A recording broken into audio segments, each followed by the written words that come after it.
Hello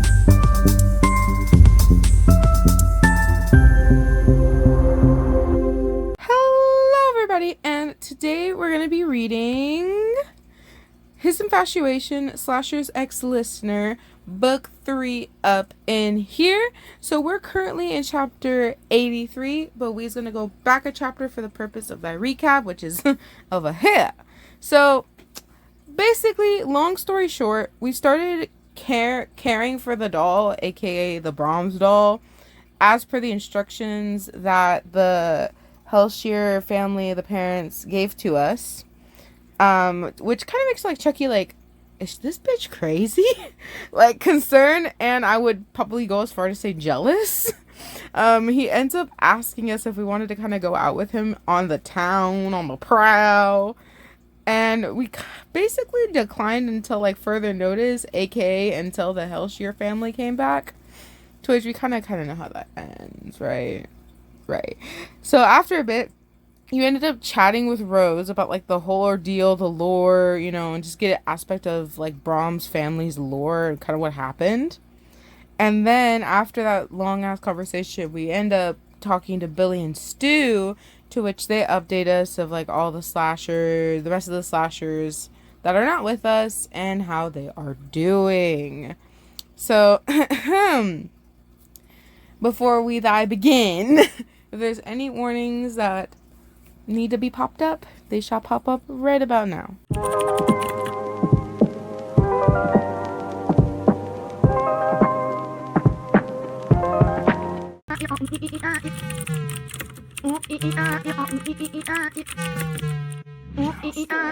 Chapter 83.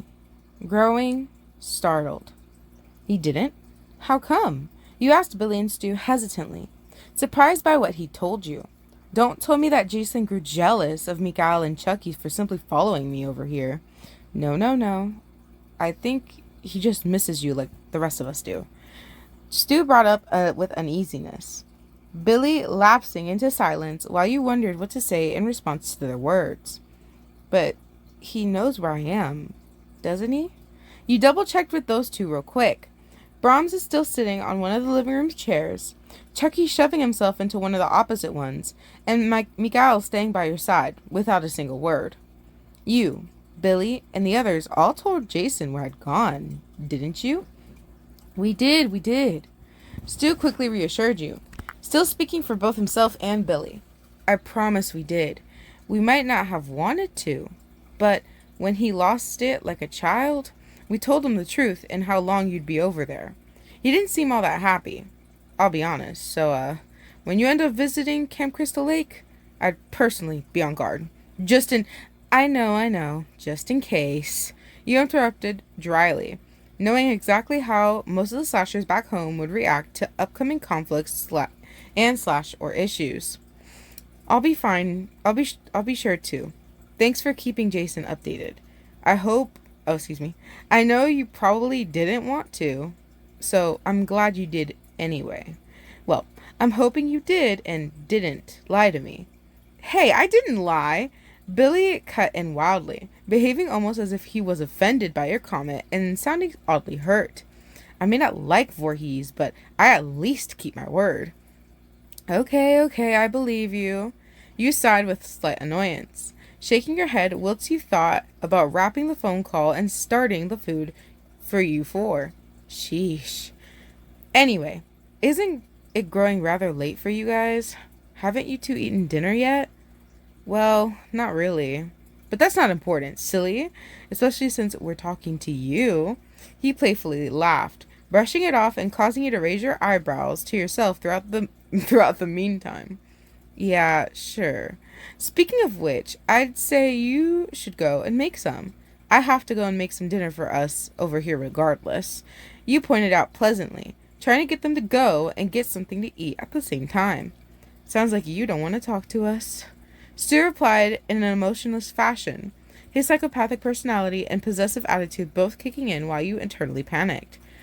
That's not true. Is it, YN? You still want to talk to us, don't you? Billy pressed with desperation, both boys hanging on the phone call and making you feel partly bad. Of course I do. Totally, guys. I just feel like you two should both go, get some food, relax for the night. You know, call it a day?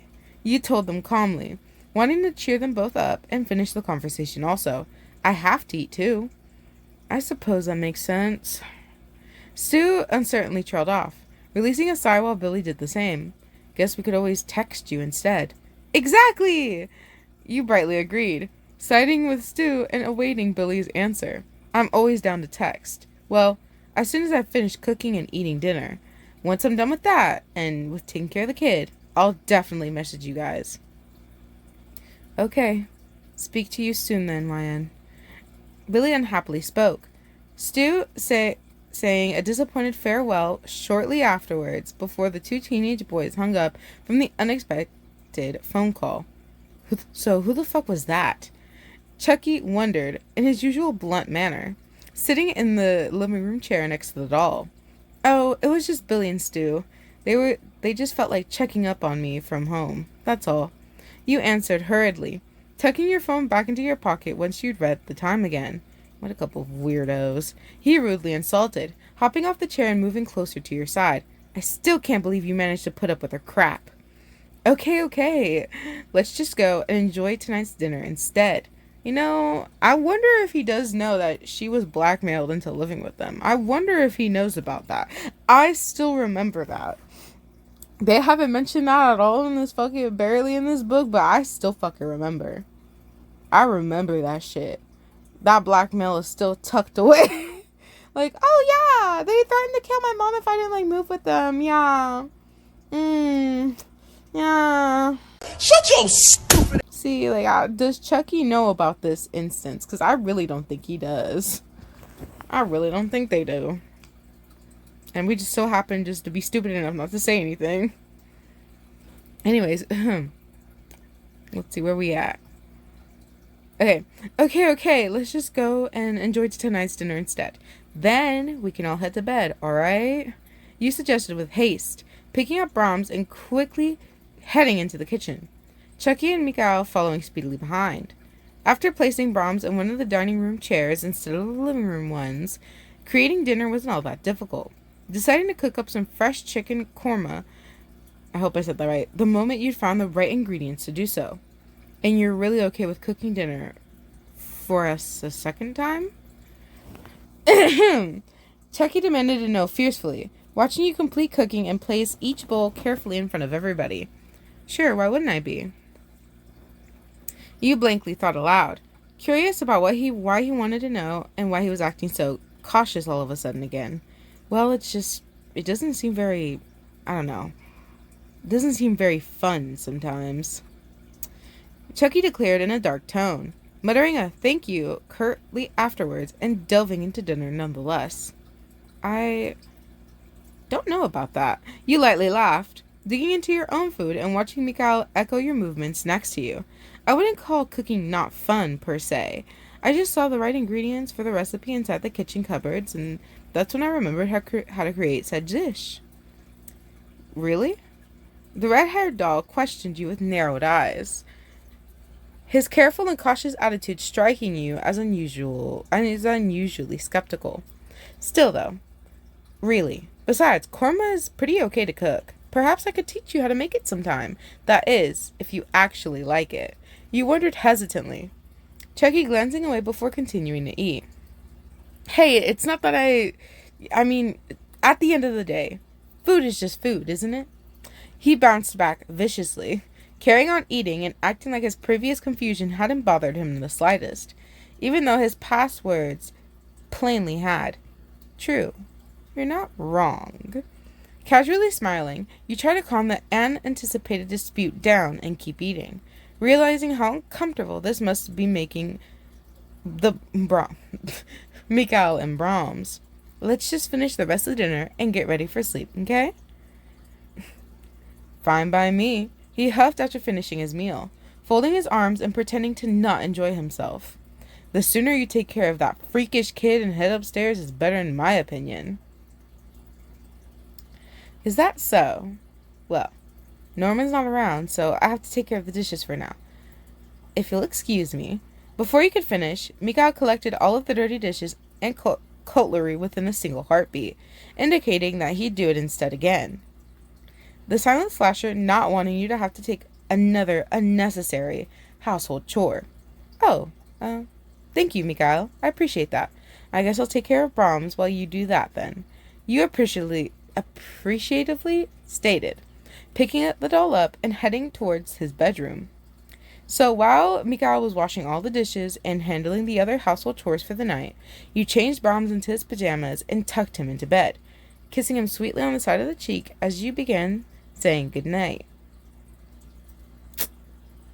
Girl, God bless them. Girl, they're going straight. You know where they're going.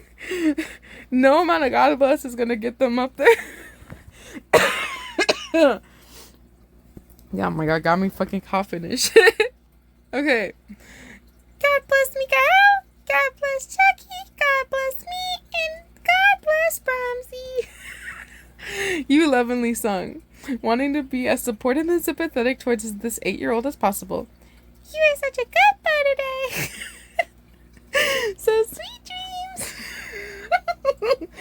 Oh my God.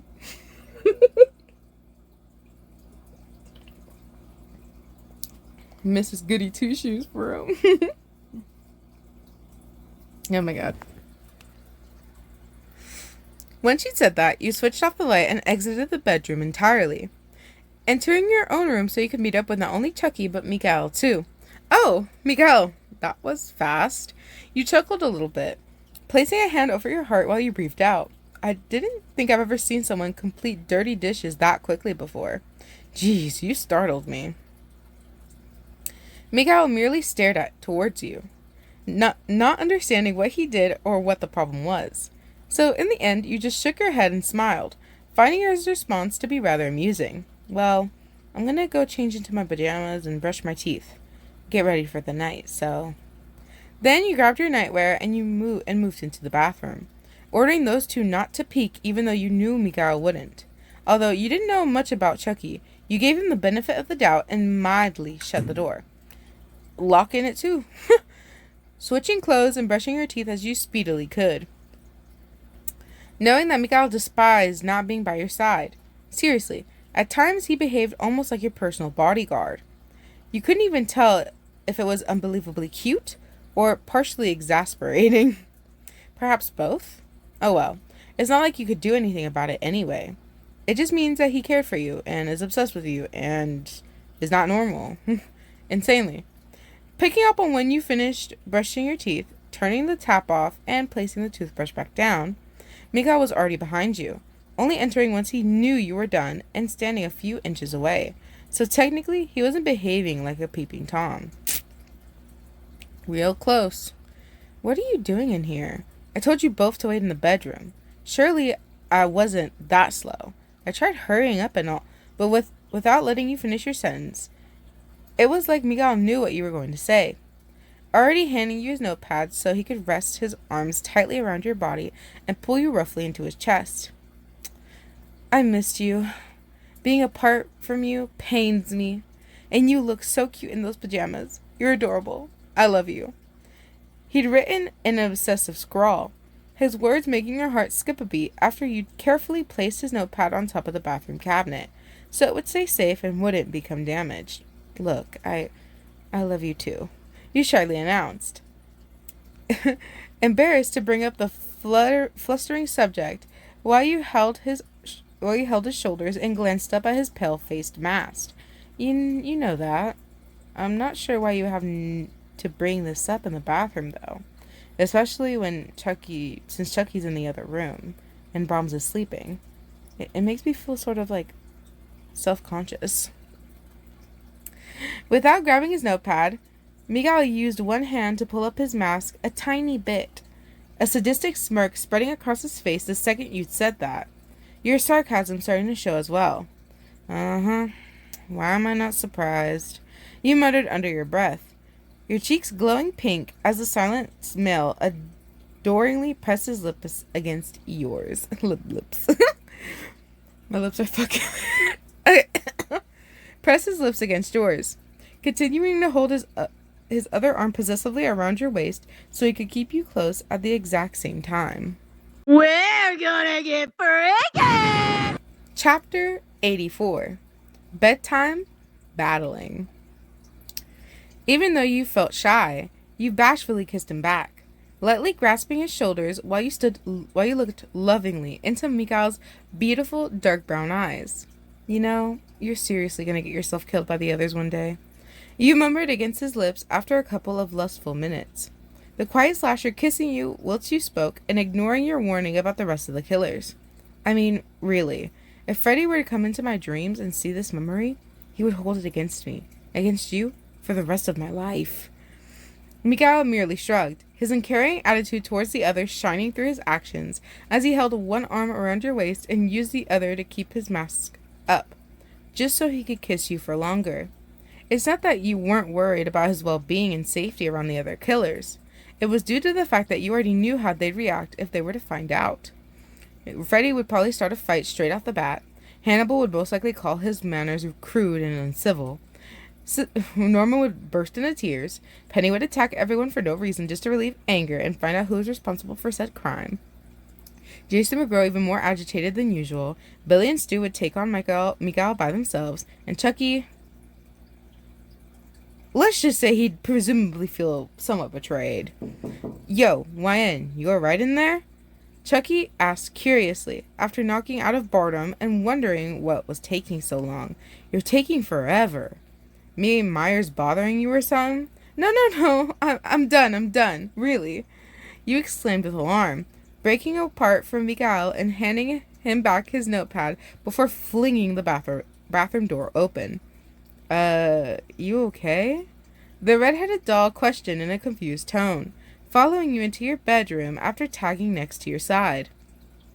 You seem a little... He didn't even get to finish. Mikhail smacking the doll right across the room and therefore cutting him off within a few seconds. Mikhail, there was no need to hit him like that. He was just asking if I was alright. That's all. You defended Chucky firmly, worrying about what the stalker was about to start and whether or not Chucky himself was uninjured. You know, if you wanted to fight, all you had to do was ask, dickhead. He sneered back at Mikhail spitefully, pretending to think about his response once he stood up properly, and holding his trusty knife in his right hand. Oh, my bad. I forgot. You can't talk now, can you? Major irritation danced across Mikhail's gaze. The mute slasher clearly frustrated by how the two of you had been interrupted and separated from one another, all because of Chucky. At least, in his eyes. Though to you, please don't do this, you guys. It's growing late, and I'm tired after today. He just flung me across the room, and then silently demanded to fight me. Chucky resentfully retorted, returning to your side whilst throwing the slasher in opposite him yet another hateful stare. I mean, really, do you honestly expect me to turn down a battle when he started first? Well, no, I don't expect you to turn down a battle. I mean, I know what Mikhail did was wrong, and he shouldn't have done that. He shouldn't have smacked you because his feelings grew out of control. Michael he doesn't know how to handle things properly. And just because he can't means that he has to take it, girl? Come on now. So could you avoid starting another fight this late at night, please? For me, you really suggested sitting on the edge of your bed and praying that the two killers would agree on your exhausted wish. All I really want to do is rest up a bit. Bet you going to sleep means facing Kruger again, don't it? Won't seeing that jackass just tire you out even more? Chucky wondered carelessly, flashing you a frown once he thought about it. How in God's name could you see him possibly help you rest? I'll be fine, you'll see. Freddy's not that bad. I can handle him. Sure, girl. The readers, I don't think they believe you. You promised him in return, giving Mikhail another cuddle before letting him stalk you in the corner of your bedroom.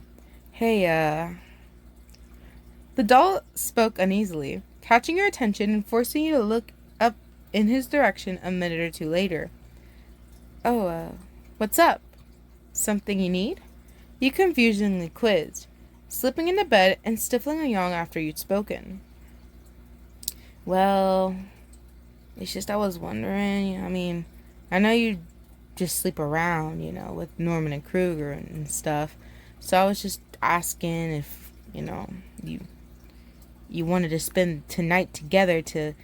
Chucky was about to say something awkwardly, but his offer, or request, caused your eyes to widen from shock. His words making you feel massively embarrassed. Hey, hold on now. I do not just sleep around. You bursted with panic, shaking your head before freaking out from the accusation. But you do this, don't you? Wait, don't you? Like, in this? What's this called then, huh? Chucky inquired innocently, tilting his head to the side whilst he wrapped his arms around your waist and tugged himself directly next to your side, purposely smirking when Miguel glared in frustration. That's called a hug, or a cuddle, or an embrace. One of those three. It's not as intimate as you were making it out to be. You hastily explained, noticing not only how infuriated Miguel was feeling, but also picking up how toxic the atmosphere was becoming. How could you fix this, though? This was never going to end. Unless, girl, I feel like we always have to take care of their problems. Have they ever taken care of ours in a way that, in a way, we were like, oh my God, thank you. I appreciate that. Like, truly, you lifted a weight off my shoulders. I don't appreciate this at all. For real. Inconsiderate is what I'm feeling. Heavily. Not really, towards Chucky, but, bruh. Okay. Hey, Miguel? You called him gently, sitting up in bed while you let Chucky still hug you. Would you, I know Chucky's cuddling me and all, but would you mind joining us? Joining me? In bed? I wouldn't be able to sleep without you here. Luckily, your words worked. Miguel's frustration fading once excitement struck through his eyes like sheer lightning. The stalker snuggling beside you before you could blink.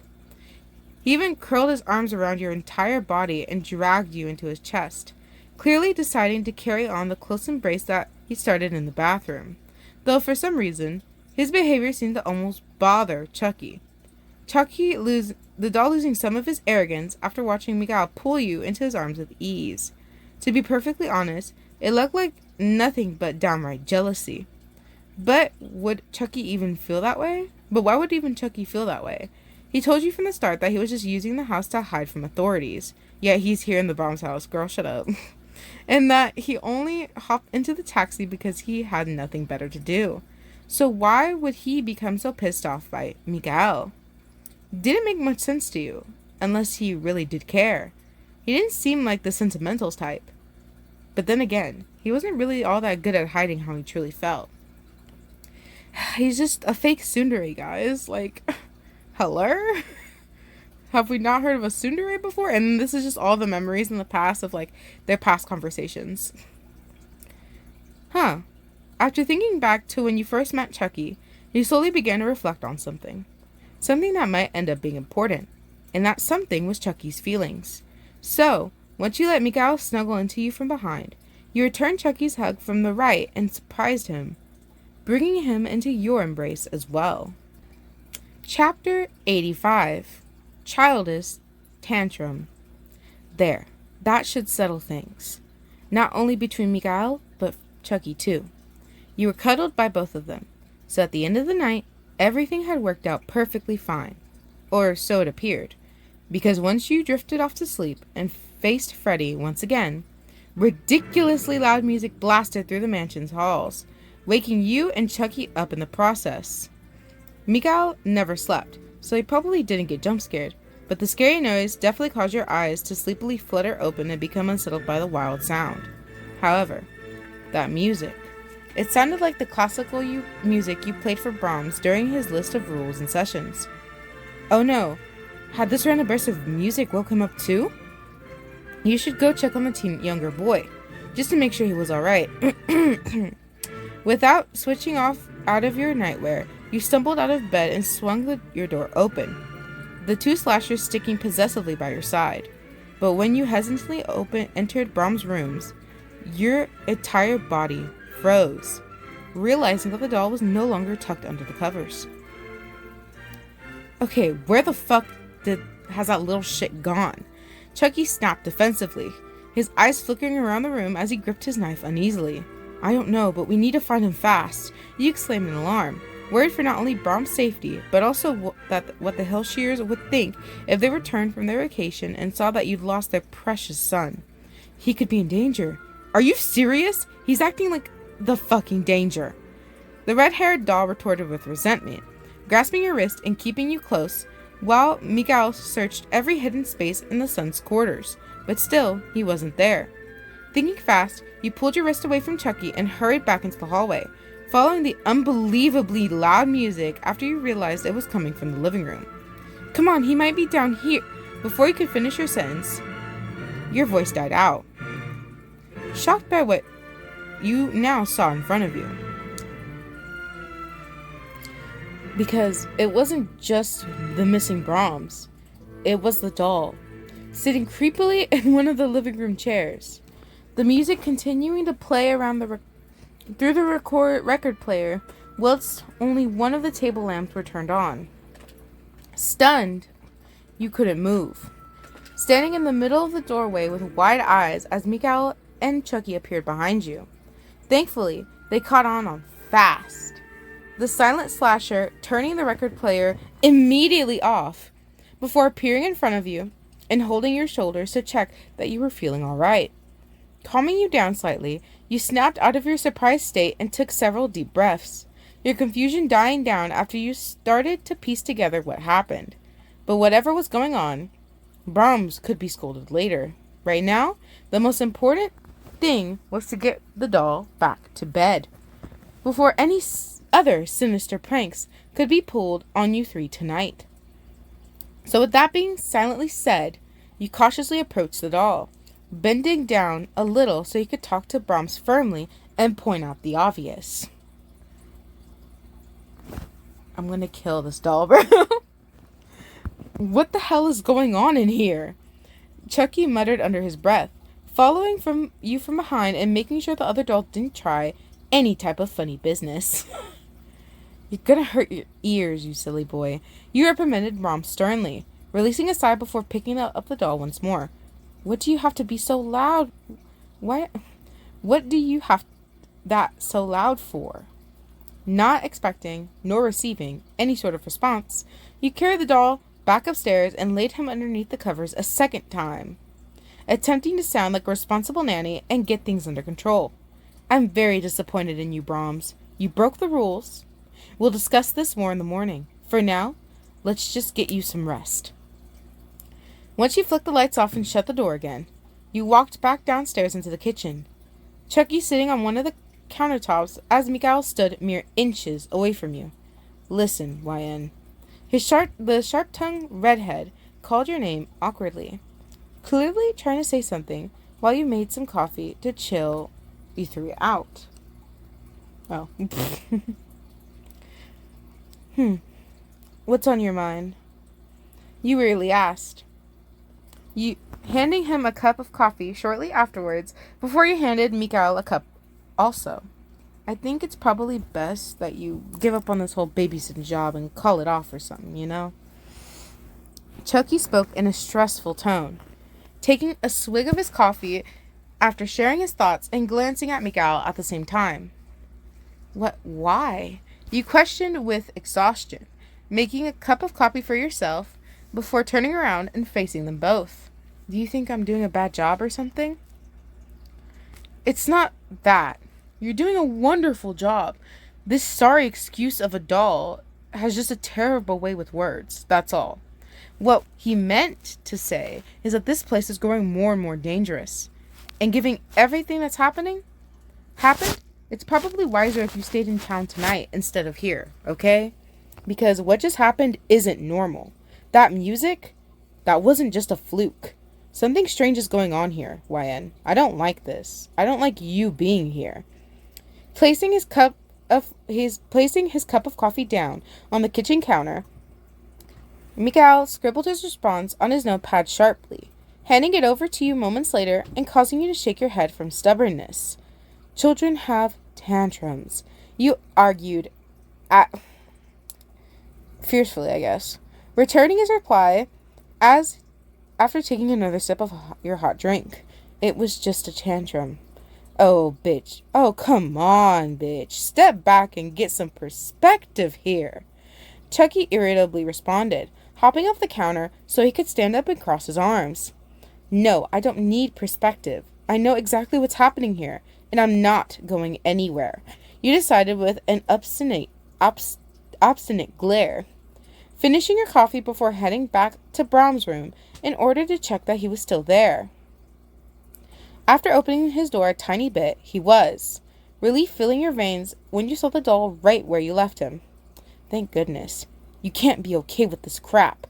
Chucky hissed towards Mikael hatefully, stomping his foot on the floor and staring at the stalker with intense aggravation. I mean, I know this bitch is stubborn, but come on, dickhead. You gotta see where I'm coming from here. Well, you may be stupid, but at least you're not blind.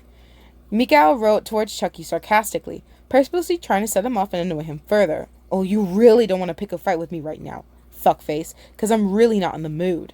Besides, we have much bigger problems at hand. Chucky growled in a furious fashion, holding his knife in one hand at Mikael's reply, as Mikael's reply struck a sore spot. Why would I waste my time picking a fight with you? And yeah, no shit, these problems are bigger. They probably go way over your head. Mikael wrote in another smug scrawl, mocking Chucky through his size this time. You're such an asshole, you know that? Chucky flared up, heatedly, but ready to stab Mikael and start another fight regardless. But I see your point. I see where you're coming from. I'm not okay with this either. Though we're not going to be able to handle this by ourselves. We're going to need help. Chapter 86. The Hellshear's History. And this problem of yours couldn't have waited until this morning? A polite voice casually inquired, not even asking how Chucky received his number, due to putting two and two together and realizing that it must have been Mikael. What, do you want Wyan's life in danger? Chucky retaliated fiercely, clutching his cell phone in his other hand before gritting his teeth, loathing how he was the one who had to converse with the stuck-up psychiatrist. I can actually feel that on such a deep level. Wyan's safety is everything to me. That goes without saying. Quite frankly, I would have preferred if she stayed here instead of taking her friend's place, especially since I don't trust either of you, nor Mikael to protect her properly. Figures. Hannibal calmly commented, sighing through the cell phone and causing Chucky to almost lose his temper. There is no time for that, you son of a bitch. He angrily snapped before holding in his pride and noting that he had to act fast, before Wyan returned from checking on Brahms. Was she scolding him again or something? Surely just making sure that he was still there and didn't take this long. Perhaps she was telling him off. Whatever. That wasn't the problem right now. Then why don't you get around to telling me what the actual problem is, instead of beating around the bush and avoiding the subject entirely? The psychiatrist questioned in a bored manner, his pretentious personality making Chucky want to throw the cell phone across the kitchen and end up breaking it. Myers and I need to know about this house, about this mansion, and the twats that lived here in the fucking first place. The redhead doll forced himself to tell Hannibal sourly, sulking what he told him and suppressing a sigh of his own. So, let me get this straight then. You called me up, in the middle of the night, all to learn about the Hellshear's unusually questionable background? The smart male soothingly summarized, his sarcasm bubbling as he pressed Chucky through the phone call yet again. Believe me, I'm gonna regret it. You condescending motherfuck. Before he could finish, Mikael held his shoulder and roughly shook it, coldly reminding Chucky about Hannibal's insanely poisonous personality and what they were actually trying to accomplish, rather than unnecessarily insulting me. Could you please get to the genuine point? I'm assuming you must have one. Otherwise, you wouldn't have called me for my insight on said matter. Hannibal mused thoughtfully, his voice implying that he was privately enjoying Chucky's immature irritation. Look, buddy, all we have to know is if there's anything suspicious or odd about this place, that's it. Chucky replied with fury, holding back his temper and doing his best to just ignore the psychiatrist's twisted toying. Anything suspicious or odd? Hannibal slowly repeated, his reaction to Chucky's question sounding weirdly curious. That's a strange thing to say about that place. Why's that, huh? Chucky rudely demanded, feeling highly on edge once the phone call dipped into silence for a moment. I should have told you, Mikael, before both of you left. The intellectual killer brought up quietly, mulling over the hidden information he was about to share. But the truth of the matter is that I didn't want to scare YN while she was preparing to leave. Not after the multiple times we've done so previously. Scare YN? How would you do that over some stupid information about a family? The doll carelessly pointed out, sitting on one of the kitchen chairs before swinging around and facing Mikael in the process. Because a little girl on the town used to go over there. Once a week. Hannibal informed Chucky solemnly, his remark making Mikael wrench the phone out of the doll's grasp and forcefully switch it to speaker mode. To play with their little boy. Brahms Hellshear. Okay. So what? Is that it? Chucky unsurely commented, confused as to why Hannibal was so serious about hiding it from YN. A little girl playing with their son once a week. It doesn't sound entirely that odd, at least not to him. The young girl's name was Emily Cribbs, her age unknown when I attempted to research certain events. I couldn't do much regarding the Hellshear's background either. Hannibal darkly explained, pausing for a brief second so he could plainly think back to something crucial. Though, apparently, rumor has it that on his 8th birthday, she came over to play again and never made it home. But that's just a rumor, ain't it? Chucky stated cautiously, his grasp on his knife tightening as he spoke with uncertainty. I mean, you said yourself that you haven't been able to find out much about. They finally found her body in the woods. Hannibal interrupted him gravely, stopping him from talking and deciding to just fill the two in. Her skull had been crushed. The police called the Hellshears to let them know that Brahms would need to be questioned. But by the time they arrived, the place was already up in flames. Holy shit. Whoever killed her did a pretty good job. Chucky murmured to himself in amusement, falling quiet after Mikael flashed him another cold-hearted glare. The Hellshears made it out, but their son, Brahms, was burned alive up there. Hannibal mentioned uninterestingly, the clever male not sounding all that engrossed or fascinated. Did they ever find her killer? Chucky quizzed Hannibal, wanting to know more about the murderous event. No, they never did. The psychopathic killer answered honestly, his reply causing Mikael to become anxious and Chucky to lose some of his earlier interest. So, all I'm saying is, if that rumor turns out to be somewhat true, and if they never found her killer, then the Hellshears and that mansion are more dangerous than we last thought. No kidding. Chucky huffed, not knowing how to respond or even what to think about the entire thing. But just as the doll was going to talk some more, Mikael scribbled down his thoughts, noting the notepad to Chucky first so he could talk to Hannibal about it. Remember what I said.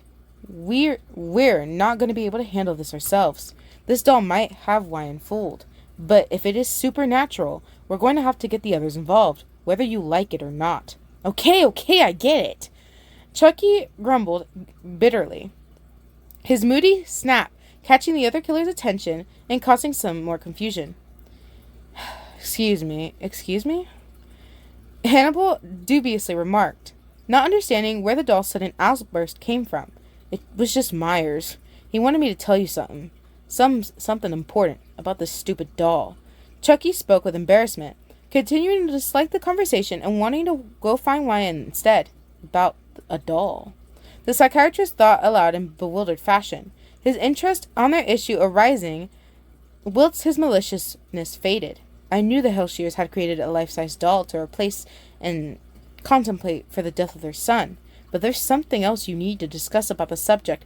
It's not just the doll. It's alive. Chucky told Hannibal truthfully, bringing up the main problem and spilling the beans about Brahm's supernatural talents. You have to believe me. It can teleport into different places within a blink of an eye. It messes around, turn things off and on. It's really fucking weird. Does it have any sort of soul power contained within it? Hannibal carefully interrogated, thinking over Chucky's previous exclamation and trying to keep the situation calm. No, not that I could sense. No. That's why I don't get it. How it's moving without any sorts of power or ability. It's fucking insane. The red-haired declared in despair, frustrated by his lack of insight and what the hell was going on. That does sound rather suspicious.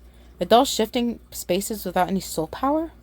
Messing around and moving when nobody's looking? Has it done anything to hurt YN, though? In any way, shape, or form?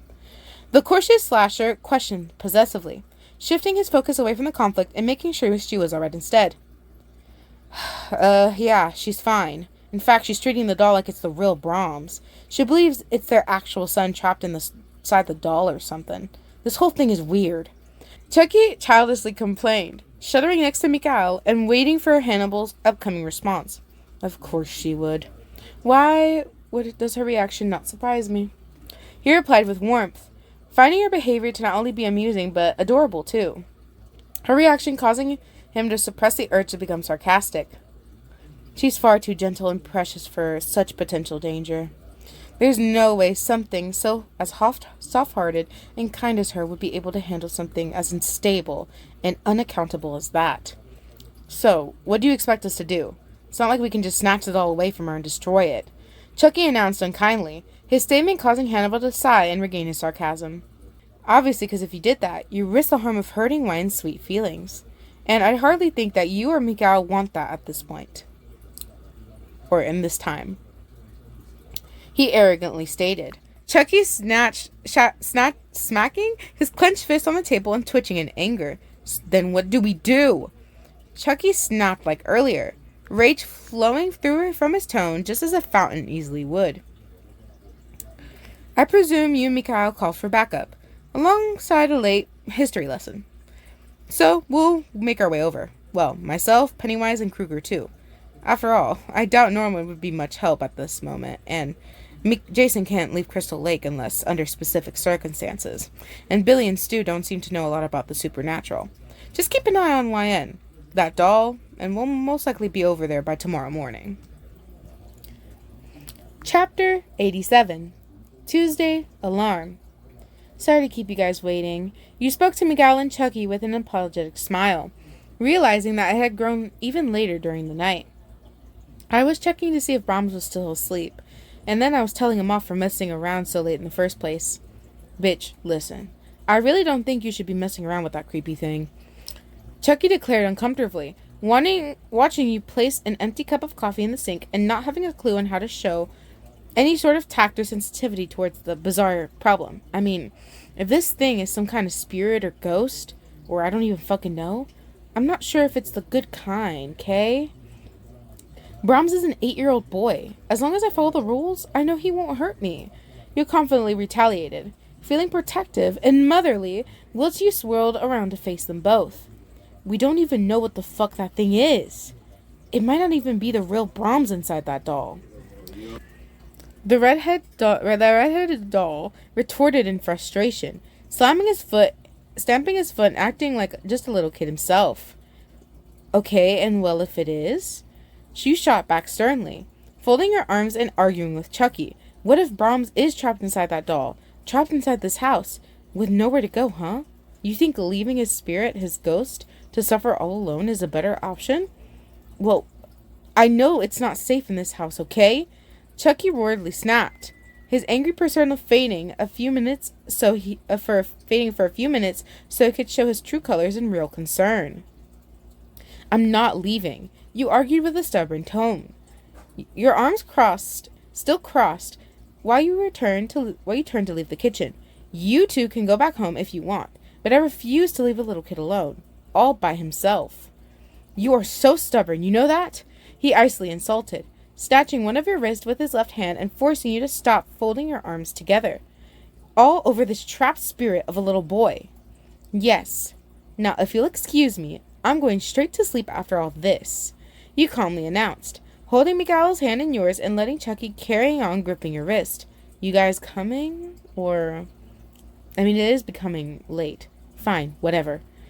The doll muttered under his breath moodily, rolling his eyes before tagging along beside you and ignoring Miguel at the same time. Thankfully, both of them didn't give you any type of trouble. The pale-faced male watching you brush your teeth again before staring at you intensely afterwards. And you were so sleepy you could barely even say goodnight genuinely, still being able to snuggle into the serial killer's arms regardless. But then, you sure took your time tonight. A mischievous voice mocked relentlessly, stifling a very fake yawn as they leaned against one of the boiler room's steaming hot walls, acting almost bored by how long they had to wait. Problem sleeping, princess? You don't even know the shit I've gone through tonight, alright? You mumbled, under your breath exhaustingly, curling your arms around his body before hiding your face in his chest and cuddling him without any sort of regret. Oh my. This is certainly a surprise. Grinning like the Cheshire Cat, the demonic slasher hugged you in return, finding your response to be insanely funny while he calmed his impatience down. What, did Myers and that sharp-tongued twat finally give you the lip? Or are the others giving you trouble as well? Miguel can't talk, dumbass. You sarcastically shut up, rolling your eyes to yourself and continuing to snuggle into his Christmas sweater instead. And to answer your rather rude question, no, they didn't. It was the Hellshear's son that they paid me to look after. Oh yeah, and how's that working out for you, sweet cheeks? Freddy cooed teasingly, toying with a strand of hair, whilst he caressed the rest of said colored wisp and carrying on smirking. I heard you're doing a simply stunning job so far. Absolutely marvelous. What? From who? He quizzed with curiosity, feeling oddly on edge and awkward. Oh, no one in particular, at least. No one important to your story, he announced in an arrogant tone, shrugging off and trying to brush everybody to the side, just like usual. Uh-huh. Why am I not surprised? You irritably huffed, doing your best to not grow aggravated or annoyed. So which one of the others became far too possessive over me again, and therefore sold me out for something completely irrelevant? Casper, don't touch my muffin, bro. He tried. Oh, I love him, bro. Well, I've been hearing some extremely interesting things about you. Let's just say, I'm not surprised. The sadistic slasher purred towards you psychopathically, acting overly obsessed himself, once he tightened his previous hold on you and showed some jealousy. You're kidding me. Who told you about... What the fuck made you think that you could handle a supernatural doll all by yourself, YN? He snapped in a furious fashion, his amusement fading once he'd grown angry and lost his temper. But I wasn't all by myself. You sensibly pointed out, feeling confident a second time before sighing. Wait, who told you Brahms was a doll? Because I know I didn't. I know Mikael and Chucky wouldn't have told you. So who? It was Hannibal. Hannibal. Yup. You both answered at the same time, sighing from despair the moment you'd recalled that specific piece of information. Wait. Just what were you going to say about Myers, huh? Because nobody told me about anything about that, sweetheart. Twisting his smirk into a creepy sly smile, Freddy looked even more enraged. The dream demon behaving more and more like a psychopath, and less like his naturally perverted self. Chucky just grew jealous of an embrace that Mikael gave to me earlier. That's all. You hurriedly lied, your response throwing Freddy off and almost stopping him from delving into your past memories. Almost. That's all? Are you serious? Half laughing in disbelief, he shook his head and chuckled, mostly wanting to see the entertainment from himself. No! Okay, wait! You panicked, your embarrassment rising and spiraling out of control. But it was far too late. The killer opposite you looking increasingly more infuriated than he usually did. YN? Yes? You've got a lot of explaining to do. And you've got a lot of explaining to do right now, sweetie. You usually don't take that long to switching that fucking thing off. Chucky grumbled grumpily, watching you roll on your side and flick the earphone's alarm off. What took you so long? You tried dealing with a deadly dream demon in a past memory. You defensively complained, sitting up before stifling a yawn and acting sleepy. Great. Just great. Now he hates Mikael even more. What did Myers do to piss off Kruger exactly? He wondered with interest, losing his grumpiness after growing more amused. Nothing, you explained wildly, your anxiousness rising as soon as you locked eyes with the stalker. Let's just say he's not too happy about something. Well, I'm heading back to bed. It's far too fucking early for me, Chucky cutely declared, his reply entertaining you and causing you to lightly laugh in retaliation. Feel free to. You can sleep the days away here, if you so wish. It's my fault you got woken up last night anyway, so I'm sorry about that. You apologized with a quick tone of voice, speedily swinging your legs around the side of the bed before growing slightly more alert. Well, I mean, I guess if you're going, I might as well go too, considering something might happen this afternoon, he commented awkwardly, sliding out of bed at the same time you did and catching your attention. Oh. Yeah, like what? You got something planned? You nervously questioned, thinking back to the rules and feeling unsure. Remember, Brahms doesn't appreciate guests. Of course I remember that. Don't be stupid. Stupid. Stuttering a tiny bit, Chucky hesitated, both slashers standing outside the bedroom while he got dressed. Nah, bruh. That's crazy. We're so close, Chad. This may be the video. Chapter 88. Unannounced guests. Jeez, thanks for calling me stupid. You thanked Chucky sarcastically, your sharp tongue showing which you finished getting dressed and deciding to head out to wake Brahms up for breakfast. Now hold on just a minute. He bursted out with intense embarrassment, acting alarmed and joining your side due to an instant amount of desperation. I didn't mean it like that. Well, what did you mean it by then? You replied from exhaustion, your tiredness causing you to feel aggravated and agitated all at once. Calling somebody stupid isn't exactly a very pleasant thing to say towards said person, you know? Okay, I'm sorry, alright? Chucky apologized to you awkwardly, holding your wrist tight. His hold on your wrist tightening due to his sudden anxiety and apprehensive attitude. I'm not used to this, to be treated so nicely. It's completely and utterly new to me. I don't understand most of it, to be completely honest with you, so yeah. I'm sorry, okay? Please don't leave. Chucky, please. He cut you off unhappily, cuddling into your side and forcing you to stand still instead of moving towards Brahms' bedroom. I had no idea you felt that way, you commented in complete surprise, your irritation levels dying down the second you'd heard this from him, deciding to comfort Chucky rather than continue scolding him for his psychopathic-like personality traits. It's no big deal, right? Let's just get on with waking up Brahms now, okay? Okay. Brightening up, Chucky grew less dejected, following you into Brahms' room while he watched you wake up the other doll via the required rules/methods. Who's hungry? I know I am. So let's go already. Yeah? You greeted in a cheerful tone, getting ready to dress the doll and speak to the spirit contained within, just like yesterday. After you had for a little bit, you cooked breakfast for you guys and suppressed another yawn, not realizing that one of the front doors would potentially unexpectedly receive a little knocky knock.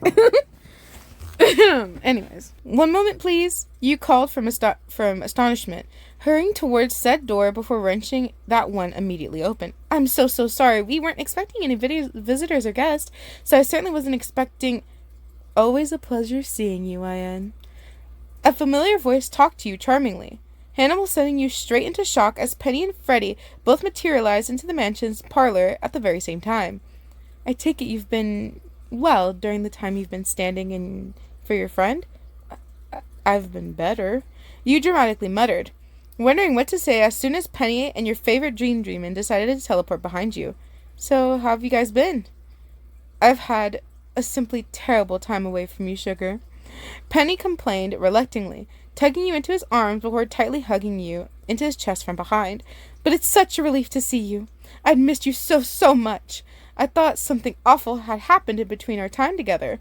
"It's good to see you too, Penny," you warmly replied, returning his cuddle once your shock had relaxed and died down, inviting them all into the mansion after you took a couple of deep breaths. "You still have a lot of explaining to do, beautiful." Another voice cut into the conversation cunningly, said a remark causing you to silently curse and resent how worked up the person were reacting to your behavior. "Or would you prefer that I tell everybody here about your previous actions with Myers?" Because believe me, sweetheart, I will. I will. What happened the other night has absolutely nothing to do with you, so shut up, Freddy." You snapped back sharply, worry flashing throughout your veins as soon as Mikael had joined your side and glared towards the sadistic male in an insanely protective manner. "This is about everybody visiting, and whether or not it's a very good idea at the moment." "Oh yeah? How's that working out for you so far, gorgeous?" Freddy wickedly drawled, recalling the rule about no guests and grinning. "Not doing too well, now are you?" I'm doing my best," you mumbled with a tired expression, noting the time and remembering what rule you were on concerning Brahms. Brahms' list isn't easy to follow, you guys. Brahms' list. The psychiatrist echoed pleasantly, Hannibal picking up on your words and repeating them casually. "Ah, yes. I've heard how their son isn't exactly alive. I mean, he is, a little bit," you told the smart male in a timid tone, starting to feel shy on Brahms' behalf and beginning to hug your arms together. You wouldn't understand. You'd have to meet him to understand completely. Like, it's weird. Oh, fuck me twice, twin. "You don't think so?" he inquired amusingly, acting like he knew you'd behave this way, and therefore finding your bashfulness to be absolutely adorable. I'd say that's fairly accurate. Then again, I am a psychiatrist, so would that be alright?" "What would be alright? You meeting Brahms?" you blindly questioned, your eyes widening the moment you confirmed what he wanted to do. "Is there a problem with that?" Hannibal asked you with a patient response, his reply throwing you off and causing you to feel uneasy.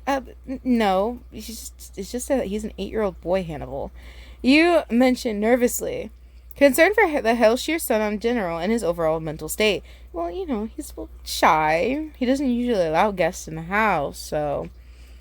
"Oh. How come? Any particular traumatic experiences we ought to know before talking to him?" Hannibal wondered from curiosity, noting Brahms' personality traits quietly down before he carefully carried on chatting between you two again. Rose told me that there had been a fire, that Brahms unfortunately hadn't made it out on his very eighth birthday. You told the psychiatrist truthfully, confused as to why he'd want to know this about Brahms. "I see. What a horrific chain of events." He sympathetically spoke, the dark-haired killer thinking back to their historical background and recalling what little he seemed to know when it came to them and their lack of information. "I presume Brahms is really alive then, isn't he?" "I mean, I don't know." You trailed off with hesitation, worried about the others meeting Brahms, but also Brahms meeting the others. "I wouldn't say for sure, but the fact that the doll can move by itself is definitely rather... Would you mind, awfully, if I spoke to Brahms?" Hannibal asked, respectfully, waiting before rudely barging into Brahms' bedroom door unannounced. "Let me just give him a heads up." You finally agreed, fearfully entering. Nah, bro, she's like, "Listen, bro, let's not fuck up. Let's not be mean." You finally answered, fearfully entering Brahms' bedroom and realizing that he was now sitting all by himself in one of his chairs. "Brahms, is everything alright? I know you're not a huge fan of guests and all, but a few partners of mine have come to visit and they want to meet you, so is that okay? Are you okay with meeting them?"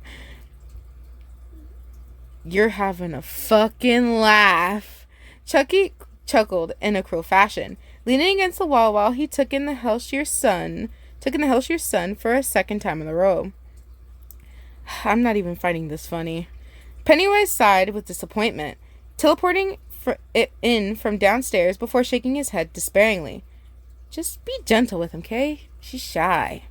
You defended Brahms tenderly, turning your attention over to Hannibal and growing on edge. I don't like Brahms being around Miguel, Chucky, Freddy, Penny, or yourself. I'm sorry, but he's only 8 years old, and you're all a bunch of serial killers. Relax, we will. Apart from myself, we all dealt with children before. Hannibal darkly teased, his dry sense of humor causing you to sigh and bite your lip. This afternoon is going to be a massively long day.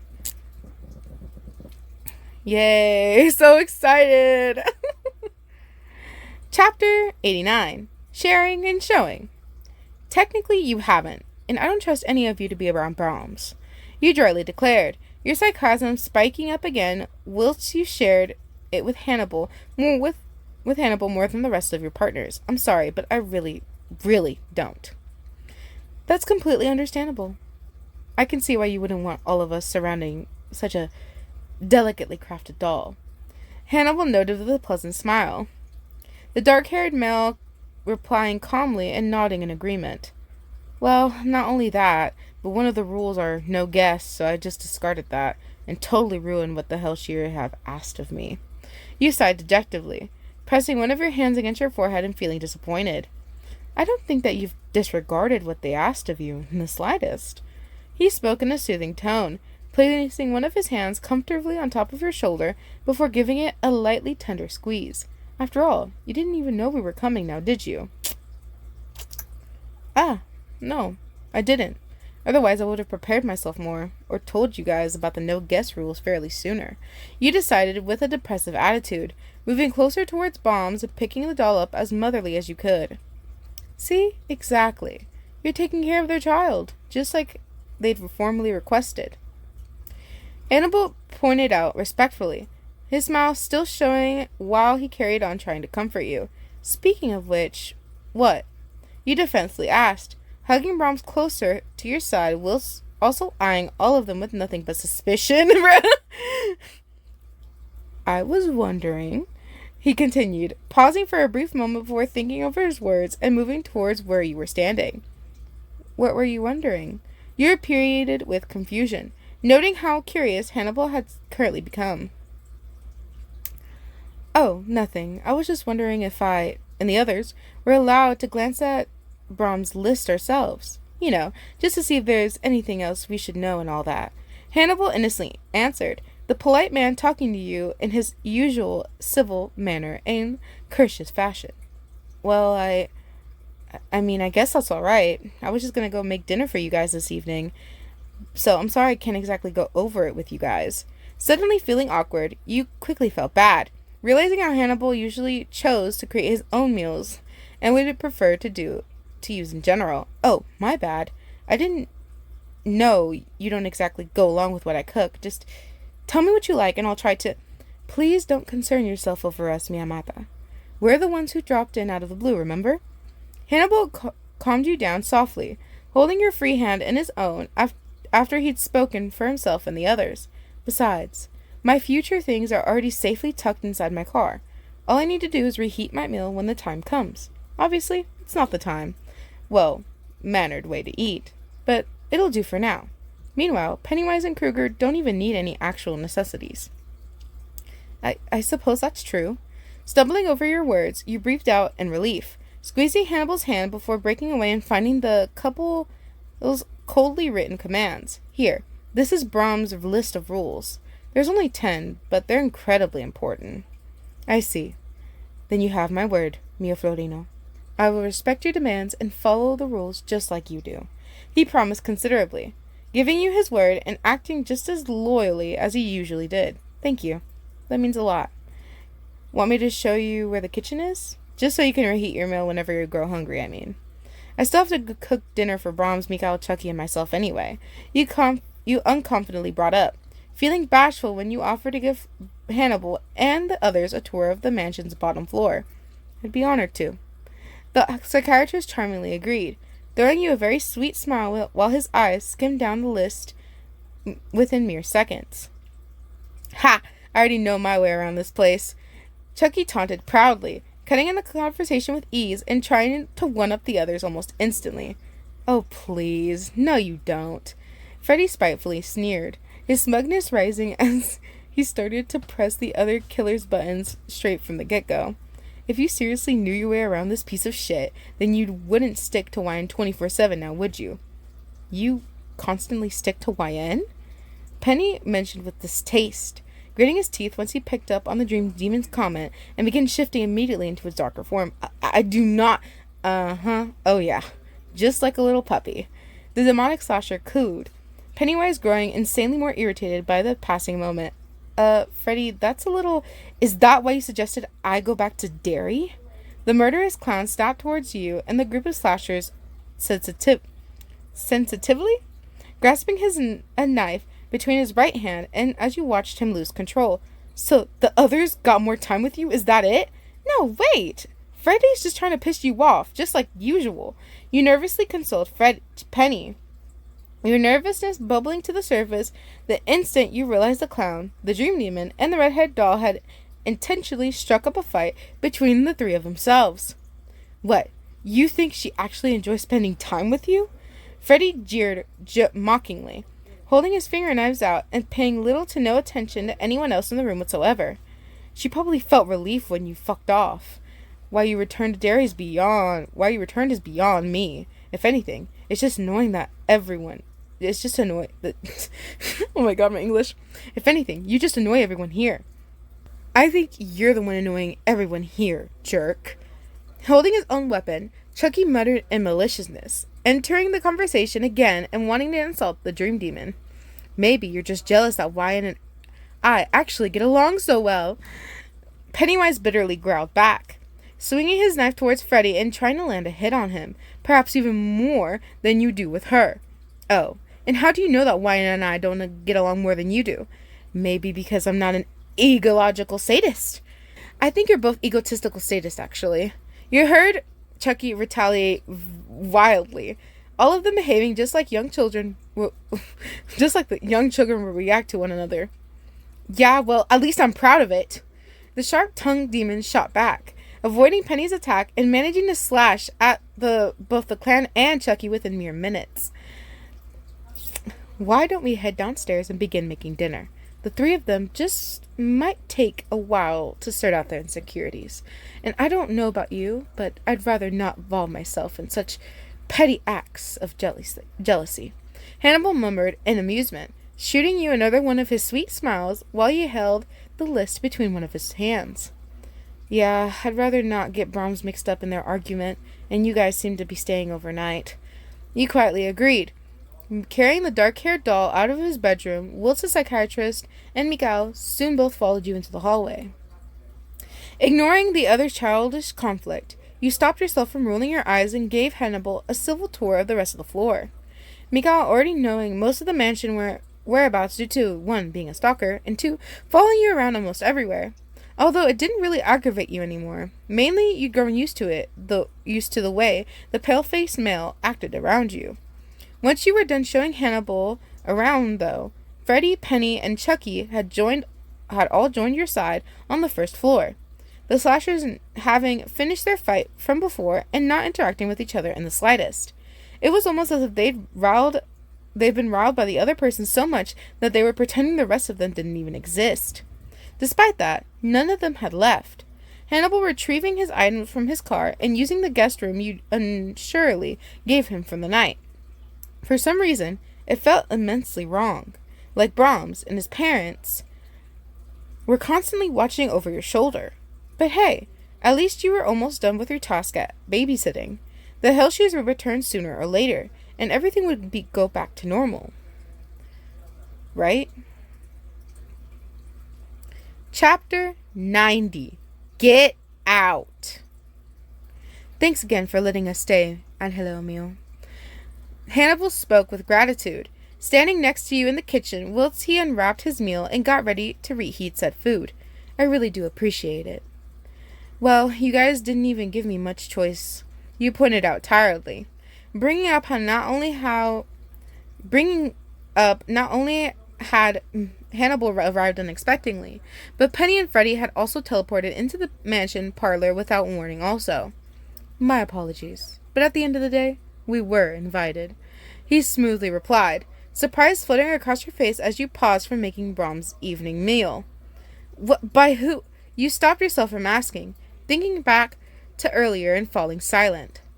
I think you already know whom called us for assistance, Hannibal mentioned with a mischievous manner, your mind flashing back to a previous thought and causing you to eternally groan. Mikael and Chucky called you three behind my back. During the night, didn't they? You double-checked with a monotone type of voice, returning back to cooking after you talked to Hannibal about it for a second time. They didn't do it out of malice, he softly remarked, trying to comfort you and stop you from feeling betrayed. I may not like them, but if they haven't rung, then I wouldn't have known that you were in danger again. But I'm not in any danger, you protested, fiercely, finishing Brahm's food for the early evening and facing Hannibal head on. We can't know that for sure. The dark-haired male decided in a protective fashion, heating up his own meal before curling his arm lightly around your waist, using his other hand to sweetly caress and stroke the outline of your cheek. You have to remember, your safety is everything to us. So until then, none of us want to leave you here alone with a suspicious, sentient doll. None of you are going to let this go, are you? You sarcastically questioned, avoiding his gentle gaze while pushing aside your pounding heart. No. Hannibal responded amusingly, finding your reply to be somewhat funny after you turned around to pick up food and place it on the dinner room table. Well, you also decided to move away from him because you didn't want Mikael to blow his fuse and slash the psychiatrist into nothing but sheer shreds as well. Luckily, you placed Brahms in the living room, so he'd stay safe and out of the way of the others. Freddie had vanished into thin air, deciding to feed himself in his usual style as his dislike towards the others grew even stronger. Pennywise was toying around the dining room, and Chucky was waiting for you in the hallway, not wanting to be around anybody except you. It made you feel special about thinking about why he put up with the others, just so he could spend time specifically with yourself. Ignoring that thought, you picked up everybody's meals and headed towards the dining room, Chucky joining your side and Hannibal holding his own plate as you met up with Mikael and Penny too. But before you could go and fetch Brahms, you jumped out of shock, stunned by the crashing sound you'd heard taking place in the living room. Okay, what the fuck was that? Chucky darkly commented, stopping himself from sitting down as he checked to make sure nothing dangerous was surrounding you. Sounded like the music player in the living room. You answered with worry. Concerned for Brahm's safety once you shoved the dinner down on the table and turned to exit the room entirely. I don't think you should go in there, sugar. Grabbing your wrist, Pennywise stopped you from leaving, tugging you back to where you were previously standing and hugging you from behind. Brahms is in there! You firmly flared back, twirling around and managing to yank your wrist out of his grasp somehow. Yeah, well, that doesn't mean you should go in there, Penny argued possessively, his selfishness showing while he kept on cuddling your body. He's an 8-year-old boy. He could be in danger, you angrily stated, shoving the clown away from you after you made up your mind. At least let us go in there. Check it out first. He stopped with a stern expression, disappearing and teleporting in before you could complain or disagree. Penny, wait! You exclaimed in a fearful shout, rushing out of the dining room and hurrying down the hallway, shoving open the living room's door as you skittled aside. Are you okay? Screaming, you stared at the wall and stepped backwards, your face growing pale as you completely and utterly covered your lips, petrified by what was painted on the wall. Sweetie, don't look. Penny panicked at your reaction, standing in front of the living room wall once everybody else hurriedly entered too. What the fuck? You heard Freddie comment in confusion, having teleported in before Pennywise and not spotted any. Well, we're skipping that. Who? Wyan, what's wrong? Chucky shouted with concern, moving over to your side before noticing the wall and pulling out his knife. You couldn't even respond, Mikael clutching his kitchen knife and standing in front of you.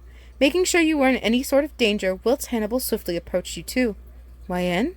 He soothingly called, holding both of your shoulders and attempted to calm you down and distract you. Yeah?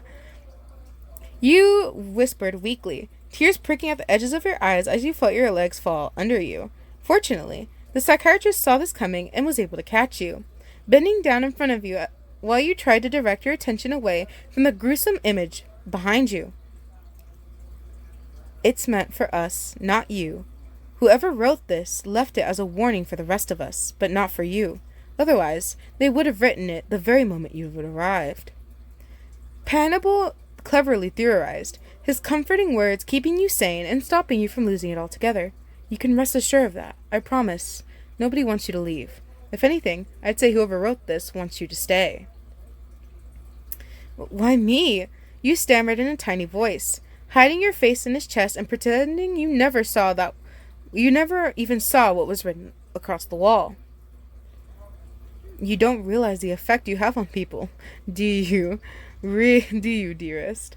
Stopping and correcting himself, Hannibal secretly smiled, running his fingers through a few strands of your hair whilst he carried on talking precisely to you. The effect.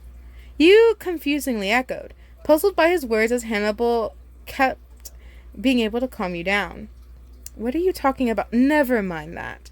Let's just focus on fixing the situation at hand and keeping everyone here safe. Is that all right with you? He asked kindly, giving you the option to confirm and rejoin the group.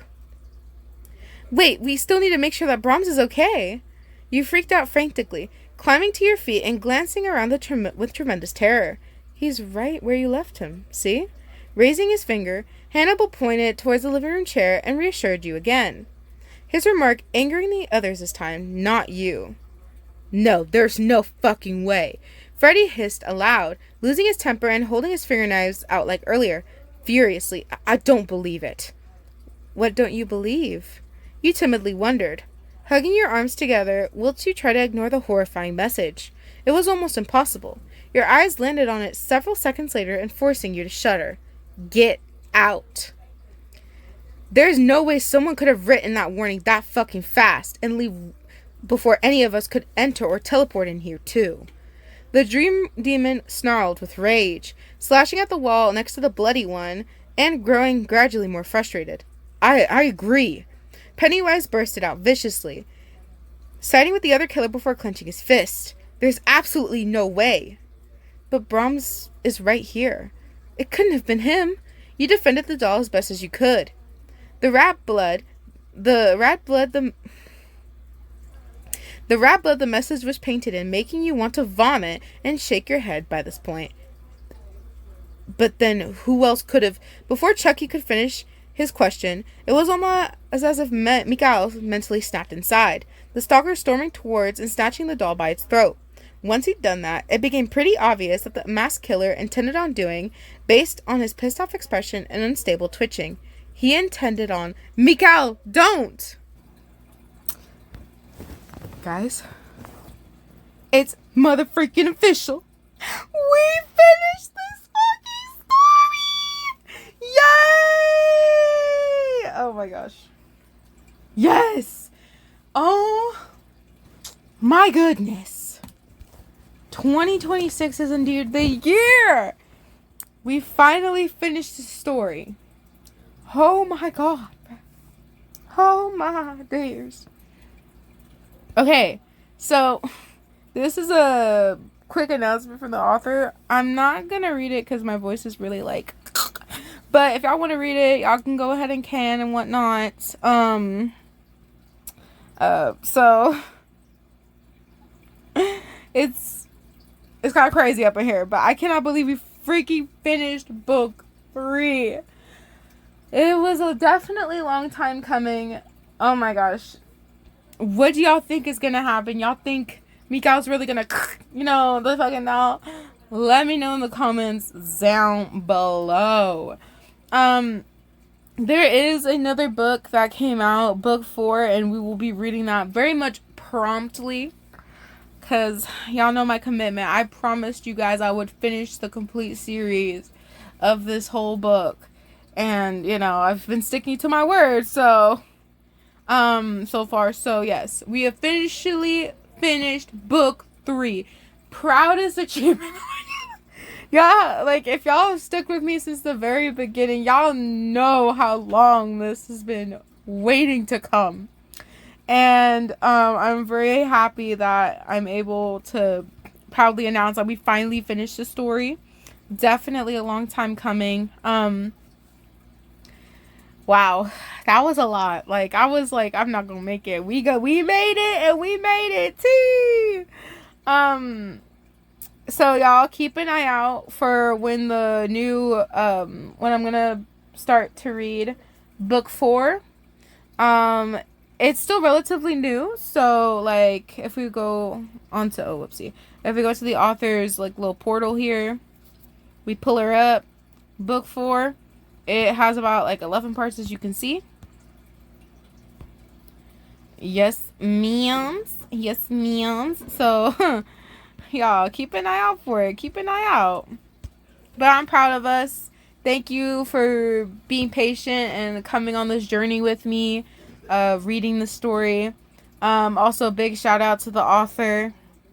I mean, this whole series is so like entertaining and just overall like it's crazy how long we've been reading this story and the whole series entirely. If we go all the way back to like the very beginning, it's insanely insane. Like that's commitment. That is definitely commitment right there, and I'm proud of us. I am proud of us. So y'all get a little bit of a star. Yay, right? We all get a little golden star and give yourselves a pat on the back because y'all deserve it. Okay? Y'all deserve it. Anywho, without further ado, I hope you guys did enjoy this though. Like, subscribe, and hit that notification bell for more amazing videos, guys. Thank you so much for joining me in this amazing series. And hopefully I will join me for book 4. We shall chat later, y'all. Bye and peace for now.